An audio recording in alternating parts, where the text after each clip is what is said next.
이제 7살이 되는 제 아들은 이제 엄마가 외출하고 돌아올 때쯤 숨을 곳을 찾아서 숨습니다. 숨어 있는 자기를 엄마가 찾을 때, 부를 때 깜짝 놀라게 하려고 하는 거죠. 그런데 그럴 때마다 아들은 저를 향해서도 숨으라고 합니다. 그러면 저는 커서 도저히 숨길 수 없는 이 몸을 어떻게 해서든지 안 보이게 하려고 합니다. 최근에도 이렇게 숨었었는데 아들은 거실의 오른쪽 커튼에 숨어 있었고 저는 왼쪽 커튼 뒤에 숨어 있었습니다. 잘 보이지는 않았는데요. 한 가지 문제가 있었습니다. 아들이 캄캄한 커튼 속에 혼자 있어야만 했던 거죠. 불안해하는 아들을 향해서 제가 이렇게 말을 해서 안심시켰어요. 아빠가 옆에 있다고. 아빠 목소리 들리지 않냐고. 지금은 안 보이지만 사실 같이 있는 거라고. 그렇게 이름을 부르고 말을 걸어주며 안심시켜 주었습니다. 그러자 아들은 신나게 커튼 뒤에 숨어 있다가 엄마가 돌아오자 깜짝 놀라게 하였죠. 우리의 인생도 그렇습니다. 가장 힘들고 어려울 때, 앞이 보이지 않아 캄캄할 때, 아무도 내 곁에 없다고 느껴질 때, 그럴 때 누군가 나를 불러주고 나의 안부를 물어주는 것만으로도 힘이 되고 위로가 됩니다. 정말 견디기 힘든 하루하루를 살아갈 때에 나에게 끊임없이 문자 보내주고 또 연락해주고 안부 물어주는 사람이 있다면 그 사람 때문에 내가 위로를 받게 되죠. 곁에 서 있는 것, 나에게 말을 걸어주는 것, 그것이 분명한 위로가 됩니다. 오늘 읽은 고린도 후서는 고린도 교회를 향한 바울의 편지이며 그 1장은 그 서문입니다. 그는 이 편지를 쓰면서 위로의 하나님을 찬양하는 것으로 시작합니다. 3절 말씀을 읽어보겠습니다. 찬송하리로다. 그는 우리 주 예수 그리스도의 하나님이시요 자비의 아버지시요 모든 위로의 하나님이시라. 모든 위로의 하나님이시라. 오늘 본문에서 여러 번 쓰이는 이 위로라는 말의 헬라어 원어는 파라클레시스입니다. 파라클레시스. 이 단어는 곁에, 곁으로라는 의미의 파라와 그리고 부른다라는 의미의 칼레오가 합쳐진 단어예요. 그래서 이 파라클레시스를 본래 의미로 본다면 곁에서 부른다인 거죠. 그러니까 곁에서 부른다라는 이 말을 위로라는 말로 쓰고 있었다라는 거예요. 이 파라클레시스라는 이 원어, 이 의미를 우리가 통해서 우리가 위로의 의미를 다시 한번 생각할 수 있었습니다. 위로는 곁에 가까이 머물러 바라봐 주는 것이고, 위로는 가까이 다가가 진심 어린 마음으로 살피고 안부를 물어주는 것이며, 위로는 혼자가 아니라 함께라는 것을 확인시켜 주는 겁니다. 위로는 결코 문제를 해결해 주는 것이 아니에요. 참된 위로는 가까이서 바라봐 주는 것만으로도, 가까이서 말을 걸어주는 것만으로도, 가까이서 혼자가 아니라 함께라는 걸 확인시켜 주는 것만으로도 위로라는 것, 이것이 헬라어 파라클레시스에 담겨 있는 위로의 의미인 거죠. 그저께 금요 매듭 기도회 시간에 다윗의 딸인 다말에 관한 말씀을 제가 전했습니다. 다말은 배다른 오라버니 암논에게 성폭행을 당하고 큰 상처를 받았습니다. 그런데 그녀에게 더 큰 상처를 준 건 암논이 아니라 가족이었어요. 각자의 생각과 계획을 앞세워서 다말의 아픔에 그 누구도 공감해 주지 않았어요. 그저 잠잠하라고, 그저 아무런 사람들에게 말하지 말라고 이렇게 말만 했죠. 다말의 인생은 그렇게 아무런 위로도 받지 못하고 처량하게 끝난 줄 알았으나 말씀을 조금만 넘어가면 그녀의 인생이 그렇지 않다는 증거가 나와요. 말씀을 들어보시면 그 증거를 여러분이 알 수 있어요. 그래서 우리는 그런 다말의 인생을 통해서 한 가지를 깨닫게 되었죠. 내 곁에 아무도 없는 것 같아도 하나님은 반드시 우리 곁에 계신다라는 것. 아무도 위로해 주지 않아도 하나님은 반드시 위로해 주신다는 것. 이 세상에 나를 향한 위로는 아무도 해주지 않는 것 같아도, 이 세상의 위로는 다 사라진 것 같아도 하나님의 위로는 반드시 우리에게 임한다는 것. 우리가 그런 위로의 하나님을 다말을 통해서 확인할 수가 있었습니다. 오늘 본문 속 바울도 이런 위로의 하나님을 찬양하고 있는 거예요. 아무도 나의 상처와 아픔에 관심을 갖지 않아도, 아무도 주저앉은 나를 일으켜 세워주지 않아도, 그래도 하나님은 우리의 곁으로 다가오십니다. 그리고 여러분에게 말을 걸어주시고 여러분의 이름을 불러주십니다. 괜찮니? 많이 힘들었지? 걱정하지 마. 내가 너의 곁에 있단다. 혼자라고 생각하지 마. 내가 너를 부르고 이렇게 말을 걸어주지 않니? 혼자가 아니야. 이렇게 우리에게 말씀해 주시죠. 이것이 바로 파라클레시스, 바로 위로하시는 하나님의 본래 의미입니다.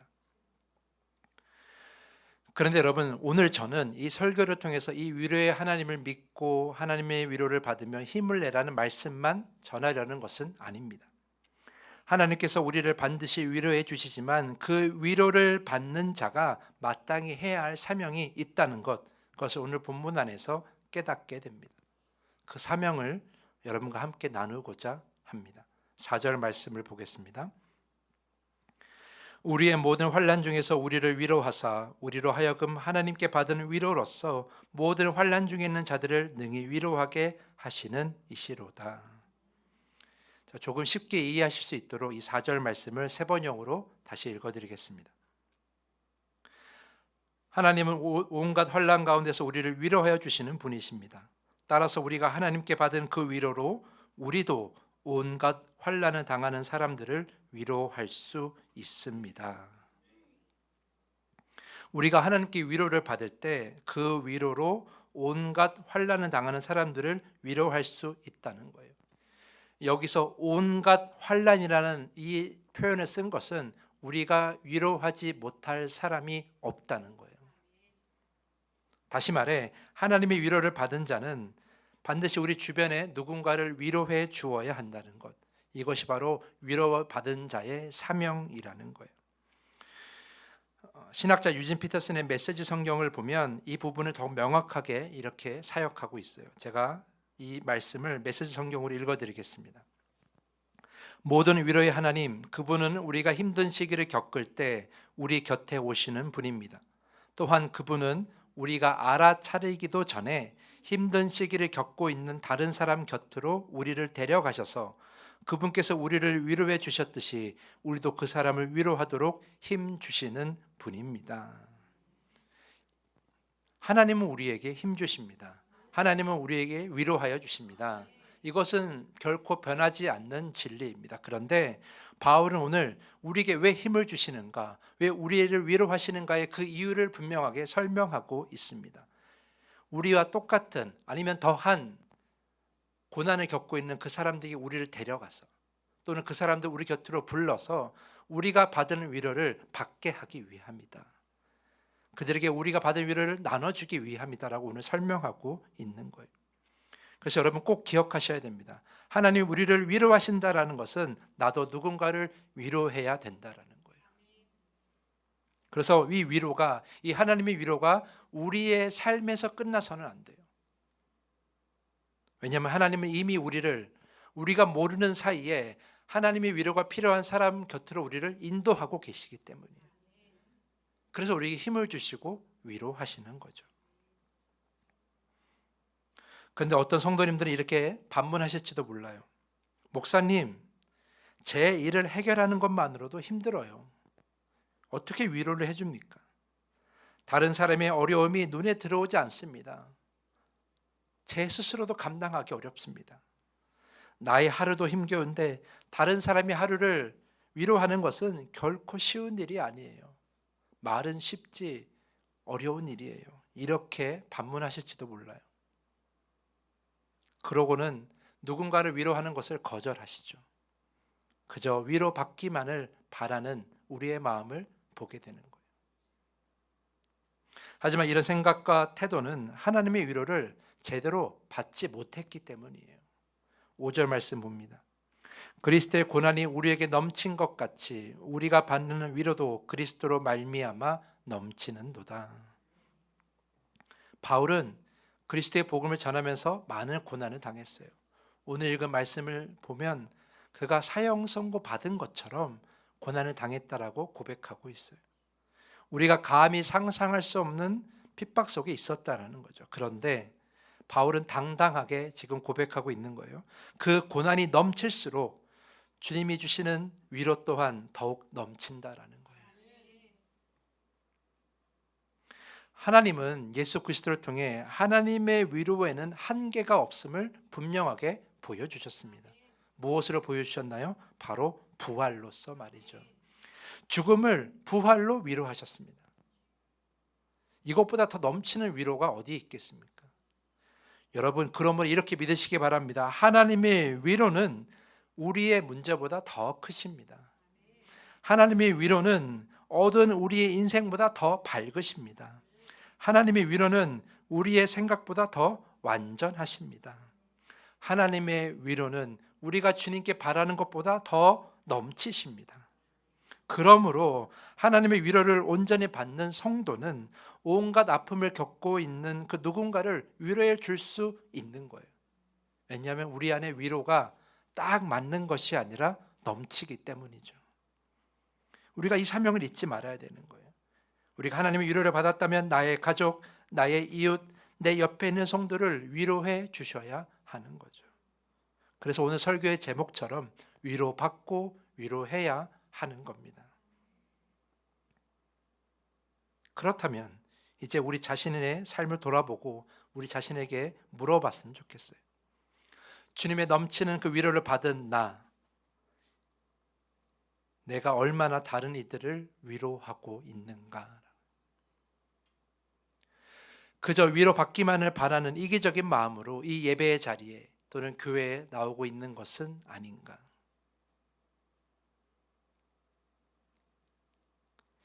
조금 전에 제가 위로라는 말의 헬라어 원문이 파라클레시스라고 말씀드렸어요. 파라클레시스는 곁에서 부른다라는 의미라고 말씀드렸죠. 여러분 한번 생각해 보십시오. 내가 교회에 왔을 때, 주일날 예배드리러 이렇게 왔을 때, 성도들을 만날 때 나는 얼마나 많은 성도의 이름을 불러주고 있는가? 나는 얼마나 많은 성도들을 만나고 그들에게 말을 걸어주고 있는가? 한 명 또는 두 명, 아니면 서너 명, 아니면 수십 명, 아니면 한 명도 없습니까? 혹시 내가 좋아하고 내가 찾는 성도의 이름만을 부르고 있는 것은 아닙니까? 나와 잘 맞는 성도만 찾아가서 그와 이야기 나누고 있는 것은 아닙니까? 여러분, 이름을 불러준다는 것은 그 성도 곁에 머무는 것이고 그 성도의 안부를 살피는 것이에요. 그것이 그 성도에게 얼마나 큰 힘이 되는지는 우리가 감히 짐작할 수가 없어요. 교회는 그런 곳이 되어야 합니다. 성도 곁에 머물려고 애쓰는 성도들이 모인 교회, 성도의 이름을 불러주려고 애쓰는 그런 성도들이 모인 교회, 성도에게 말을 걸어주고 살피려고 애쓰는 그런 성도들이 모인 교회, 이것이 바로 위로의 하나님이 주인 되시는 참된 위로의 교회의 모습이라고 저는 생각을 합니다. 우리는 얼마나 다른 성도들을 위로하려고 애썼습니까? 우리는 얼마나 다른 성도들 곁에 머물려고 애썼습니까? 안타깝게도 우리는 그런 사명을 잊어버리고 그저 위로 받으려고만 합니다. 그저 관심 받으려고만 합니다. 그저 사랑 받으려고만 합니다. 하나님께, 목회자한테, 사모에게, 성도에게 그저 사랑 받으려고만 합니다.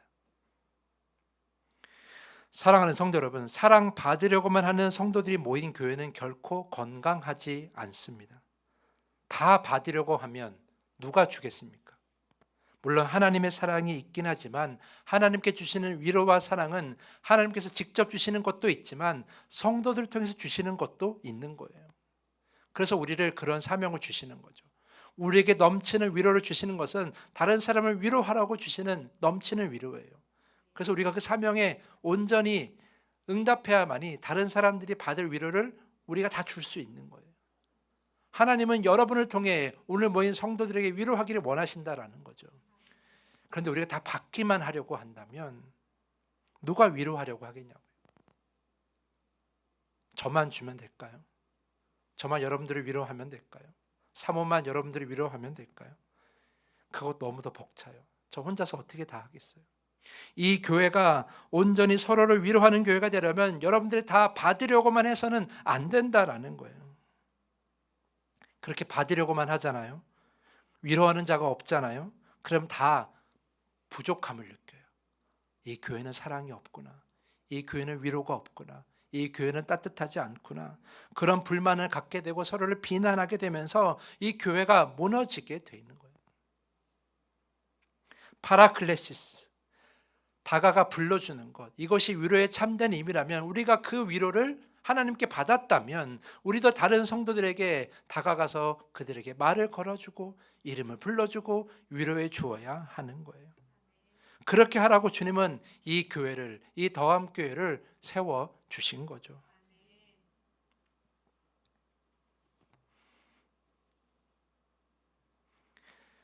그러므로 여러분 간절히 부탁드립니다. 오늘 최대한 많은 성도들에게 다가가 곁에 서서 말을 걸어주시고 살펴주시고 위로하여 주십시오. 그저 나만 받으려고 하려고 왜 나한테 사람들이 다가오지 않냐고 불만을 갖지 마십시오. 하나님은 이미 여러분에게 넘치는 위로를 주셨어요. 그걸 나눠주셔야 되는 거예요.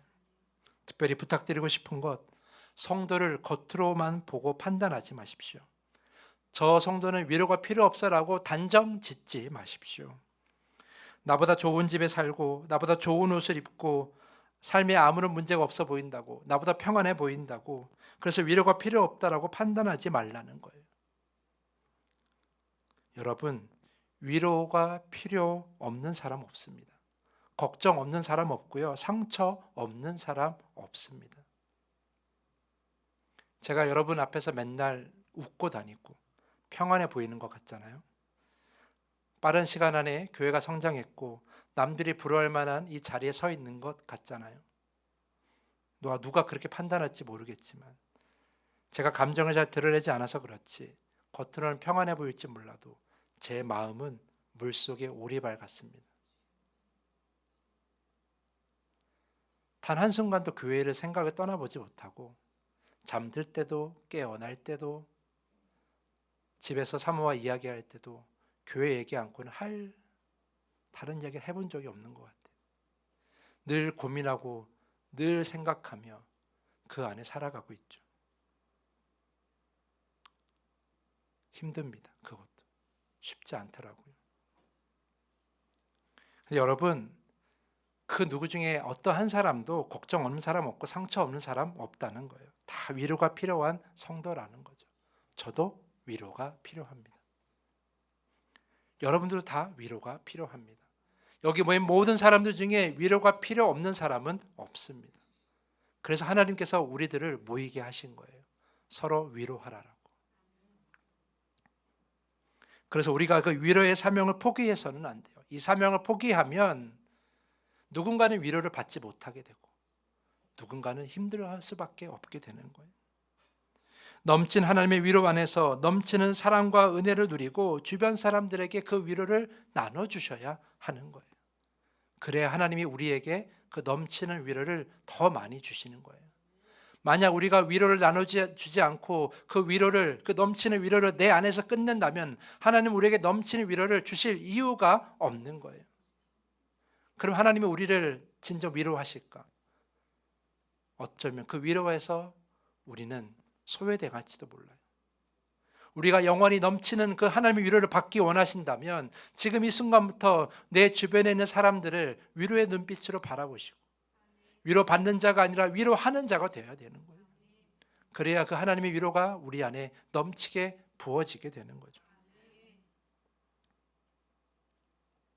특히 권사님들께 부탁드립니다. 권사라는 말의 그 권자는 권세 권자가 아니에요. 신앙생활 오래 했거나 또는 나이가 많아서 어떤 권위를 쥐어주는 그런 권사가 아니라는 거예요. 권사할 때 그 권자는 권세를 의미하는 권자가 아니라 권면한다는 의미의 권자예요. 위로를 권면하고 힘을 주고 그리고 위로하여 주는 것. 그것이 바로 권사의 역할이라는 거죠. 그러므로 권사라면 많은 성도들 곁에 서 계셔야 합니다. 다른 사람들 나를 위로하여 주기를 기다리는 권사가 아니라, 다른 사람이 나를 높여주기를 기다리는 권사가 아니라, 권사라면 많은 사람들을 최대한 많이 성도들을 많이 만나서 위로하여 주고 살피고 그들의 안위를 물어보고 그들에게 말을 걸어주고 이름을 불러주는 자가 진짜 권사의 역할이라는 거예요.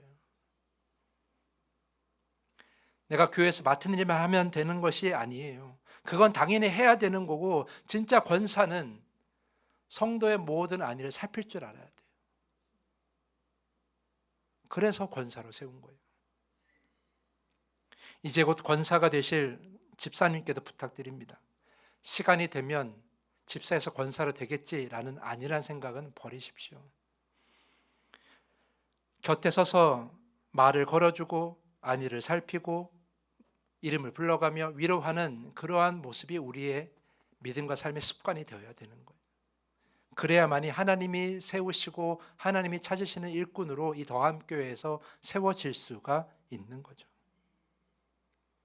저는 우리 더함교회가 참된 위로의 교회가 되길 간절히 소망합니다. 그러기 위해서는 우리가 참된 위로자가 되어야 되는 거예요.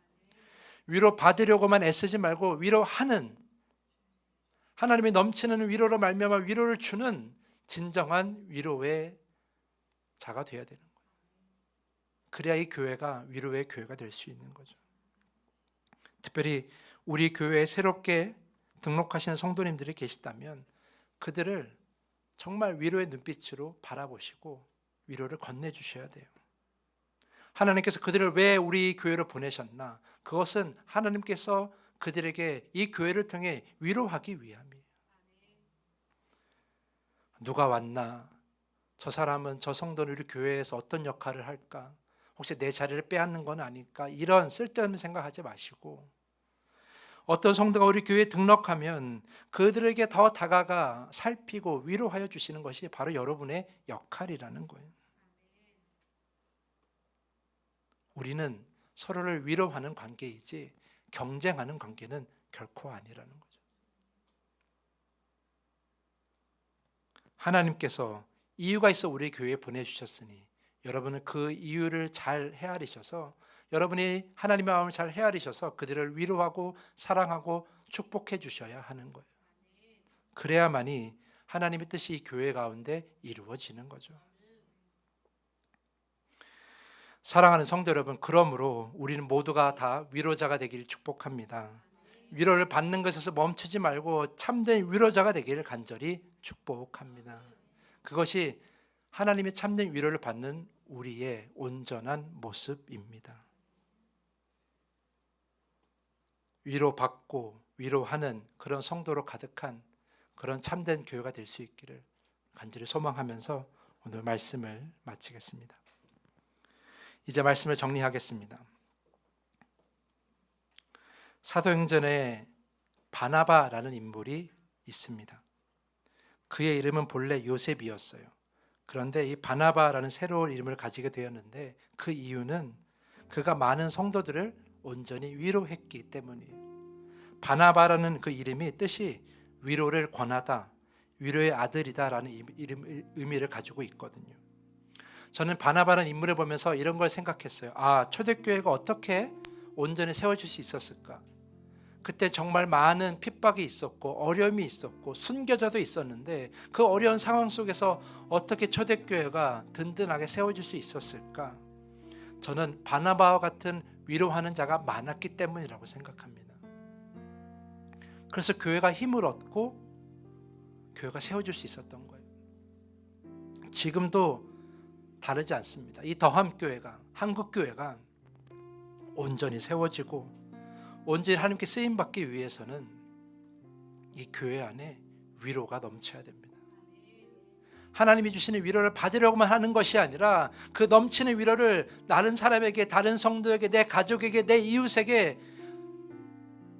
나누어주는 그런 참된 위로자가 넘쳐야 나야 됩니다.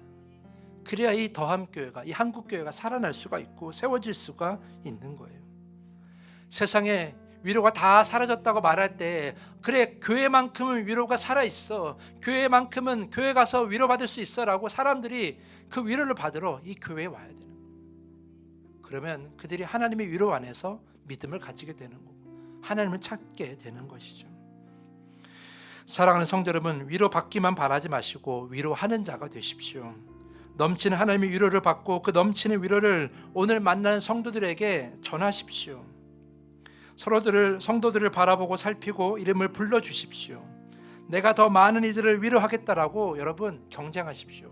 아까 제가 경쟁하는 관계가 아니라 그랬는데 위로하는 거, 경쟁하는 거, 그건 괜찮습니다. 내가 더 많이 위로할 거야, 내가 더 많은 성도들을 챙길 거야, 이렇게 경쟁했으면 좋겠어요. 그렇게 건강하게 위로하는 우리 교회, 더함교회가 되길 간절히 소망합니다. 그렇게 되길 여러분 기도해 주시고 여러분 그렇게 애써 주시기를 부탁을 드립니다.